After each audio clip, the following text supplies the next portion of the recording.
Yeah, with Volskaya Foundry, it is the newest map available or in the rotation, and it took a while and a few alterations to the map, but it's After really starting discovering to become her quite a popular factory one. and the Teams are surrounding really city liking in how it danger plays of out being now, and invaded by with beings the from other protector worlds, actually CEO being a Katja viable Volskaya threat at this immediately point with the began buffs work that on a it's new given. mech series to defend It's her actually homeland very from the enjoyable denizens map of to the watch. Nexus.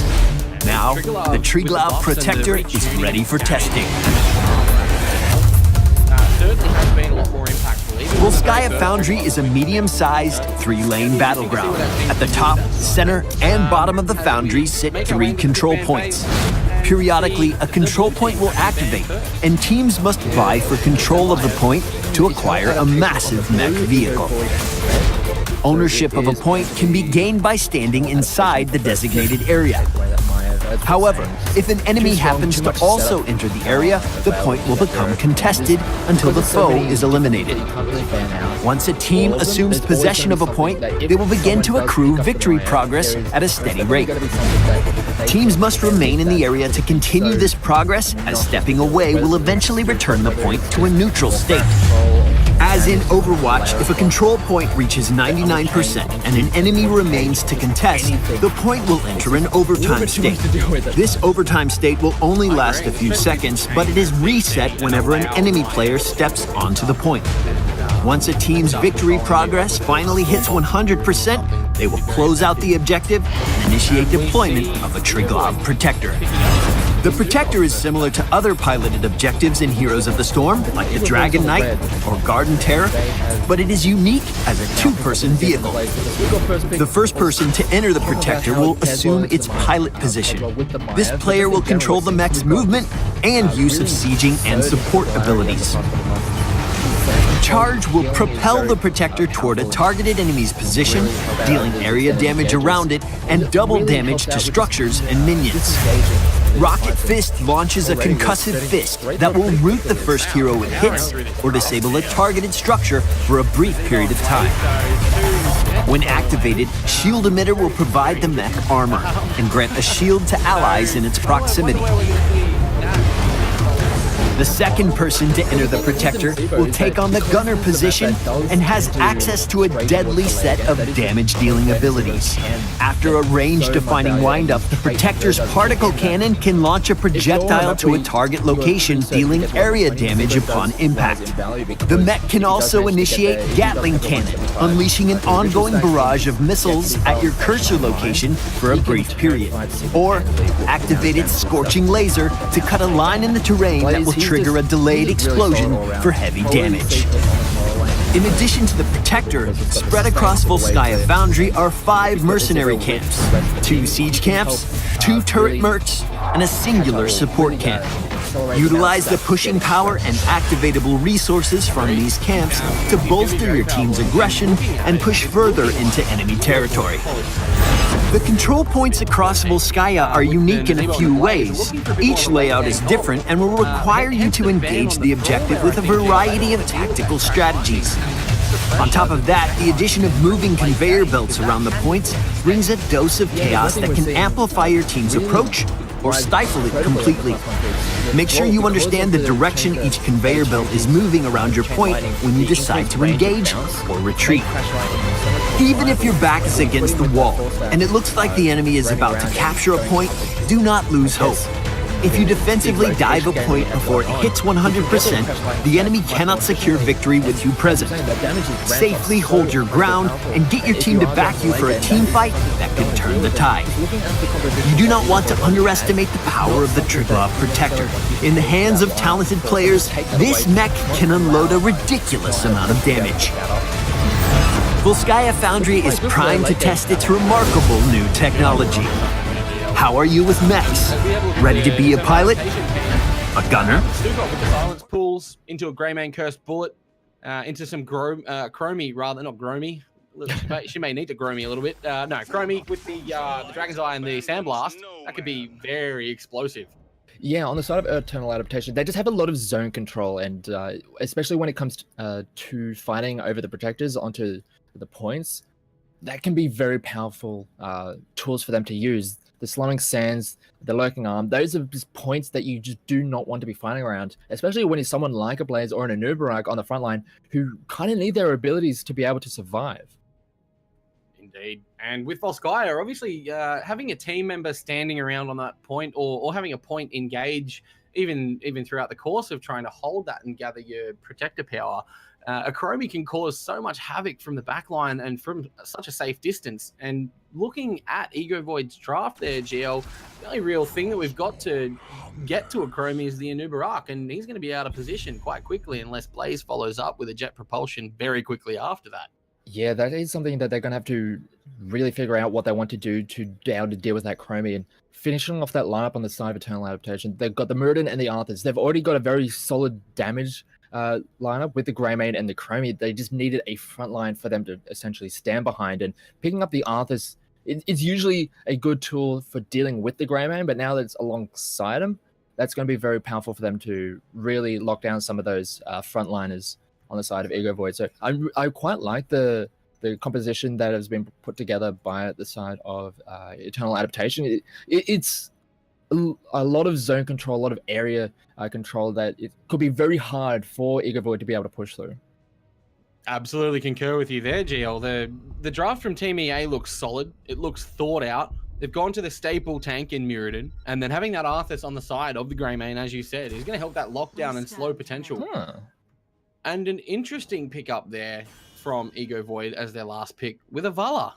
Yeah, it's not something we've seen all that much over the past couple of months. She just dropped off almost immediately as soon as double support was on its way out. After those changes, she just wasn't safe anymore, and she just wasn't really seeing all that much play. But she's going to be picked up here, and very interesting to see how that one ends up playing out, because doesn't really have the security and the safety of being able to output a lot of that damage when you have things like the Chromie and the Greymane just throwing damage from such a longer distance. It's going to be very hard for this Valor to really get in there and do that damage.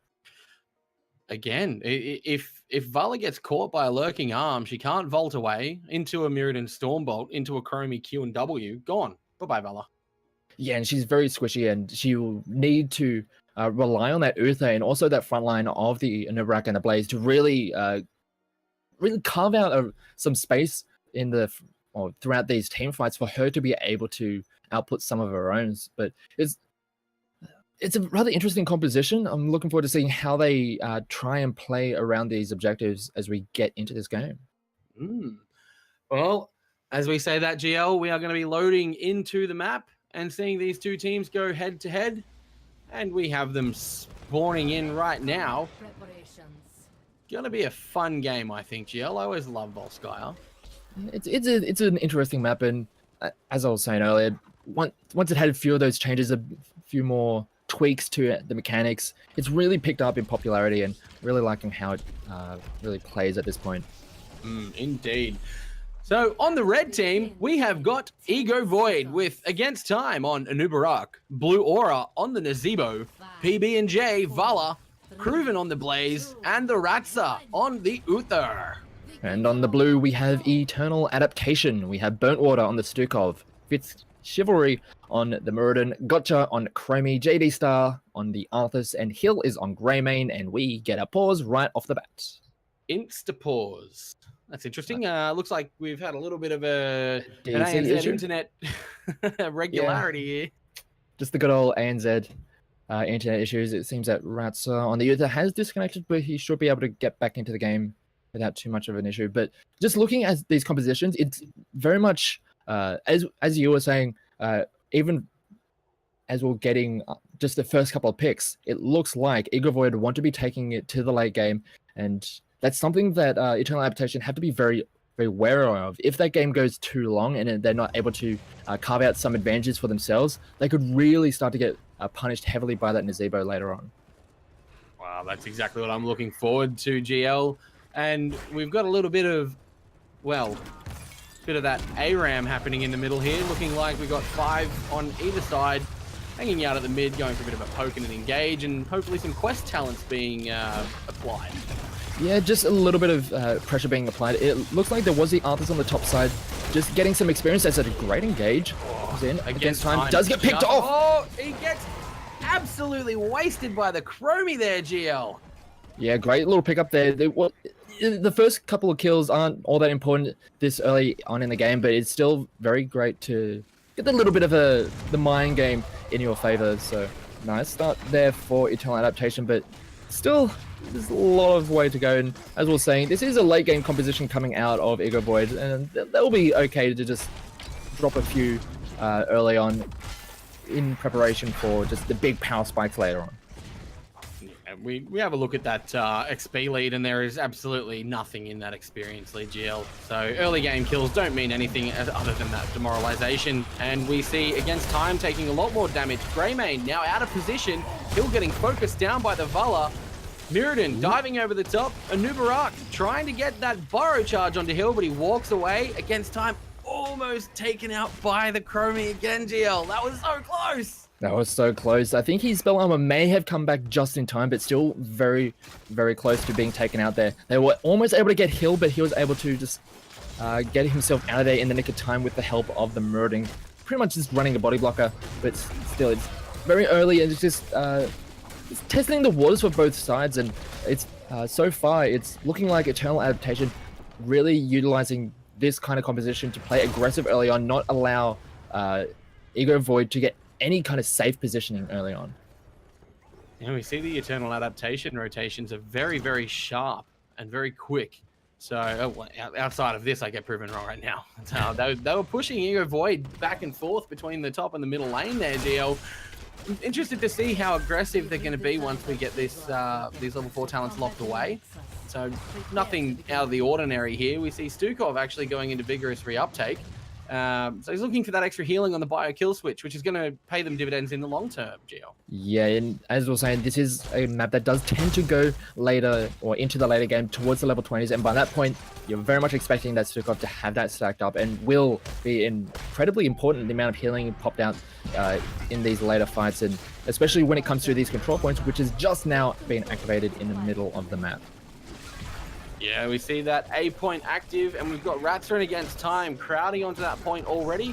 Nazebo providing some spider coverage, and Vala sort of lurking around the rear. We've got Blaze rotating back down to that bottom spot, and a little bit of Fitz chivalry on the Mirrodin coming in. However, that turret pushes him away. Chromie sitting back with the Sandblasts. A little bit of a melee fracas, not too much damage coming out right here. Yeah, but throughout all of this, it is still in control of the red side. Ego Void still have control of the point, so they, as long as they at least play it cautiously, understand that there's a lot of members burrow charge is just out there. Wow, GL, that was a lot of damage in a short time, with Greymane almost going down himself. Yeah, they weren't able to get out there in time. It was flipped over to the side of Eternal Adaptation, but still, that's a lot of progress over to the side of Ego Void, and throughout all of that, they've had people soaking in the other lanes. There was Blue Aura on that Nazebo soaking top while also getting some of the stacks for themselves, whereas on the bottom side, the Blaze was there, but did just get picked up, so a great kill coming in there for Eternal Adaptation, and they can maintain control of this point for quite a while now. Oh, against time. No time to borrow charge out there, my friend. You have lost against that Greymane and his burst damage. So it looks like we're going to see an Eternal Adaptation Protector coming straight out of the gates, sort of 5 minutes in. GL, is this a sign of things to come? Or can we expect a bit of an Ego Void reboot? Oh, Ratsa! Yo, he walks away. Just going back to that question about whether or not this is a sign of things to come, as we were saying, this is a late game composition coming out for the side of Ego Void. Sure, they're probably not going to be too happy about some of those early kills going over against time. Probably not really respecting the amount of damage coming out of the side of Eternal Adaptation, but as the game goes later and later, as long as they are still within a fighting chance, they can really pump up the damage, especially with that Nazebo, and it could really turn the tides of this game. Very valid points. And GL, we see the Protector down to half health already, but putting out some serious damage on that Valor with the lurking arm underneath. Ratsa and PB&J having to go back. Bit of a well tap. Well, they're going back completely. Protector's disabling that fort there in the mid lane with the big old claw of no thank you, don't shoot me. With against time, just trying to do his best to prevent anything else happening. That Yeah, will go down. that is most definitely going to go down with not enough members there to hold that back. That's just too much damage to deal with on the side of Ego Void, and it's actually going to be the temporal loop. The cleanse was just a little bit too early, and it wasn't going to be fatal though. So a bit of a botched play on the side of Ratsa there, cleansing out a little bit too early, just a little bit over eager to get him out of that temporal loop, but it doesn't cost them anything, and already it's almost level 10 for the side of Eternal Adaptation, and they are going to probably use this to try and accrue some bigger advantages around the map. And we see Blue Aura's just been sitting up the top there, gaining and eking that XP out further and further. So level 10 does come online, and it's only a little bit further away now for Ego Void. Any surprises in our ultimates? Nothing too... Or the only real surprise for me is the temporal loop that we saw just then. Because of what we have on the side of Ego Void, you've got things like the bunker, you've got things like Uther, you've got the hand of protection, and also Divine Shield potentially later on. There's just so many tools for them to just ignore the temporal loop that I confused as to why the Chromie has gone towards that and not the Slowing Sands, which could be used to control so much space in and around those control points. It was a very interesting choice indeed. The Slowing Sands, I feel, would have been a great addition on this map. But we see the temporal loop come out. Blue Aura gets exploded under the towers there as Hill goes in with his go for the throat. Against time, a little bit too late to try and save his buddy Nazebo. It's just typical for me to say I don't know why they went for this pick and they use it to get a kill, but I feel as though later and later into this game, the tools are just there for them to ignore, as against time takes so much damage. Oh, he's almost caught there, but he gets away. Lurking arm pulled off just in time. Bit Chivalry threatening with another Storm Bolt. Yeah, and already we've got so much pressure coming in from the side of Eternal Adaptation, and it's just putting Ego Void on the back foot. They're trying to get things to happen, but against time is going in, but they're actually going to use everything to go in right now. By the jet propulsion there, GL. I think this is going to be a dead Chromie in the stasis. We've got Muradin jumping in, trying to save Chromie, but she goes down. Blaze Bunker, Uther's in there. Fit Chivalry going down. PB&J putting out all the damage. Cruven coming in to set him alight. Barbecue time.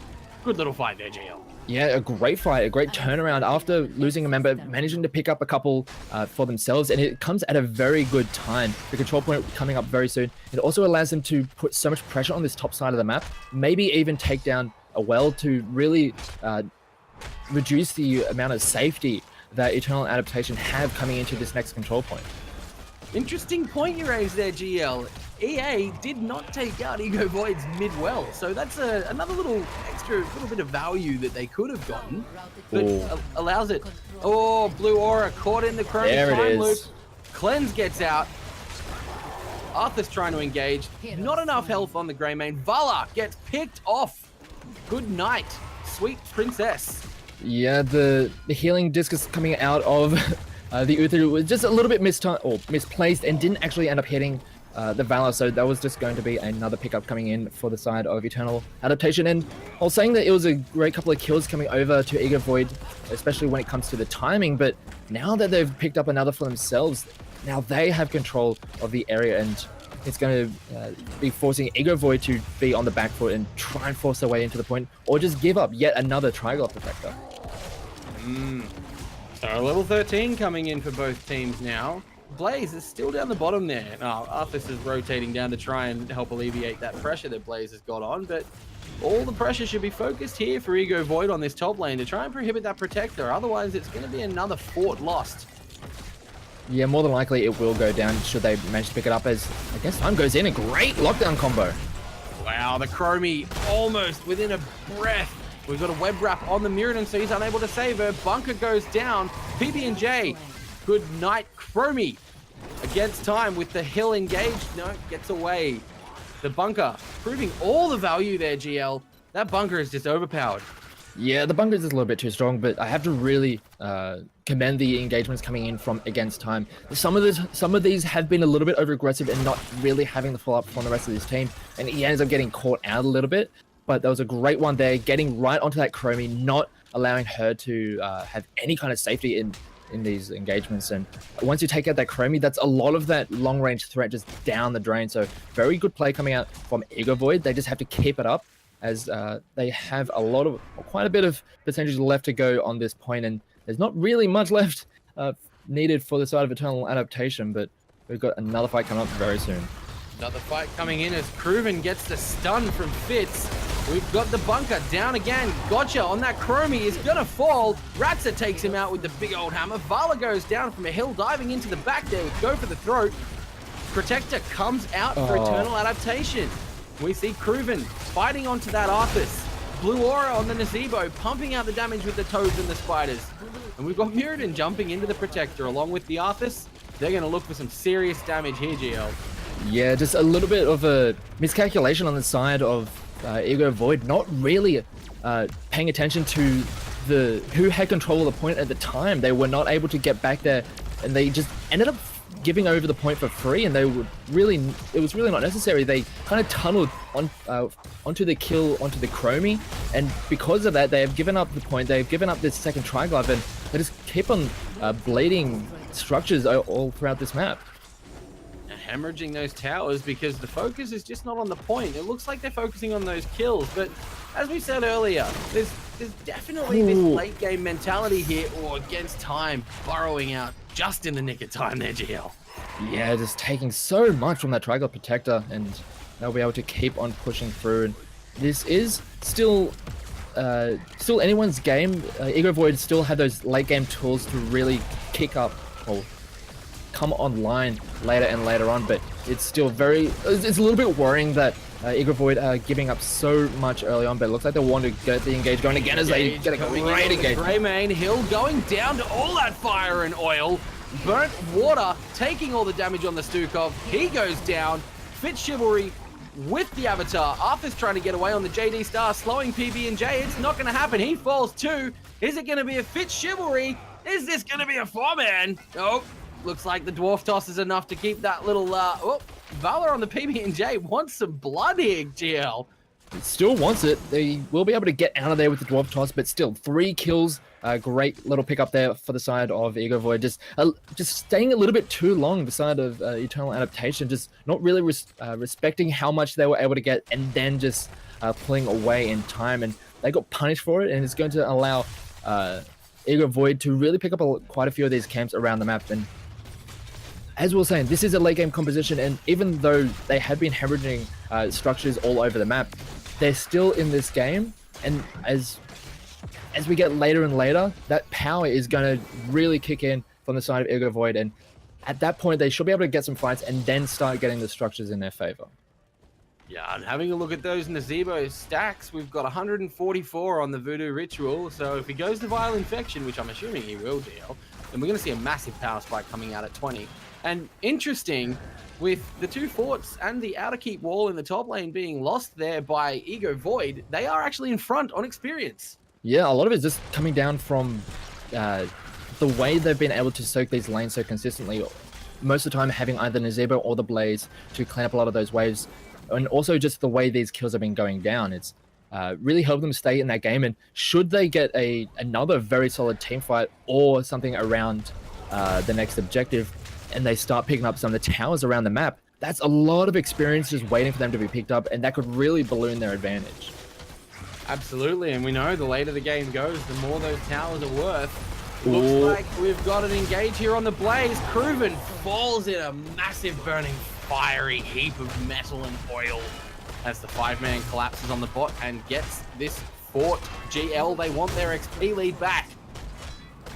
Yeah, just a great little rotation coming down from the side of Eternal Adaptation. Just not really expecting it. That Blaze just not really expecting all 5 members of the opposing team to just come down and just snuff out his life like that. But still, it's a reasonable position for the side of Ego Void. If they're able to hold on for just a little bit longer, they could probably survive one more Triglove Protector. But at that point, it's when it really starts to be a bit of a worry. And especially with this one being the bottom control point, the C point, that is one of the most awkward points to try and fight around. And we're seeing this very similar rotation coming up to the top side, but Blue Aura, recognizing that that was a possibility, just gets out of there with his life. Now, it looks to me like Ego Void are going to play the aggressive maneuver on this point, maybe try and set up a cheeky gank for EA. But EA, realizing the ploy, start filtering down. They see the points unlocked. They're going to jump on top of it, GL, and they're going to hold it with that Arthas by the looks. Yeah, it's very hard to push into an Arthas. That's the kind of play he wants. He doesn't really go into fights, so there's gonna start one right on the top side. We got the web wrap there on the Stukov. Kruven in there, setting everything alight. JD Star taking all of the damage from the Nazebo there. Ratsuck getting that stun. They are not able to kill anybody though. The jet propulsion into the Arthas, is it enough to take him down? No, Kruven himself. Here comes the good night, Sweet Prince, as we see Eternal Adaptation turn that fight onto Ego Void, and Ego Void licking their wounds, GL. Yeah, they were not able to get onto that backline, and just so much damage raining from afar that just were not able to deal with this. And Slime does manage to get out of there. Not enough, unfortunately, for the boys on Ego Void to take out Hill there. Against Time getting a very good burrow charge, but GL, they're going to have to go back. They're going to lose this Protector by the looks of it. I don't think Blaze is going to be up in time. Did you see a bunker drop that fight? Because I didn't. It did go down, but it was just too much damage coming out, and the fight just went on too long, especially with that Chromie and the Grandman. They just were not threatened throughout the entirety of it. It was just wailing away at front lines. JD Star almost went down on that Arthas, but the amount of tools that they had to just keep on blasting away at each other, able to keep him alive. The sustainability of the Arthas is just a little bit too much to deal with. And this Nazebo and Valor, they're not really online just yet, so their damage hasn't really kicked in. They've still got half a level to 20, but they've already got a triangle that they need to be able to deal with in the meantime. Yeah, it looked like they were going to go for a sneaky play on that top fort to try and bump themselves over to the 20 mark, GL, but looks like they've had to pull back because this Protector is threatening their keep. It's threatening their core. They've got no outer walls to help protect them. This is going to be the fight for Ego Void's life in this game. Yeah, if they do manage to get 20, though, the Nazebo does have enough stacks for the Viral Infection, so if they do manage to get it, that will be a massive spike coming into this next fight, but they are going to just give up this keep. There's no point in trying to defend it when it's already so vulnerable, and they don't even have 20 yet. Zebo's Toads are doing bulk damage from a distance already. Just imagine, once they tick that over, it's almost there for you. Ego Void, as Eternal Adaptation make their way onto the core. We've got Blaze right in the middle of it. Arthas He's been hit. punching on the core. He's not even trying to hit heroes here. Yeah, the 20 has been hit, but they're not even, they haven't even picked up some of their abilities yet, but they are just going to keep on going in on the point. There's just too much to deal with. They are able to clean up a lot of the members, but that Triangle Protector is still just blasting away at that core, and I don't think they have enough to force them away.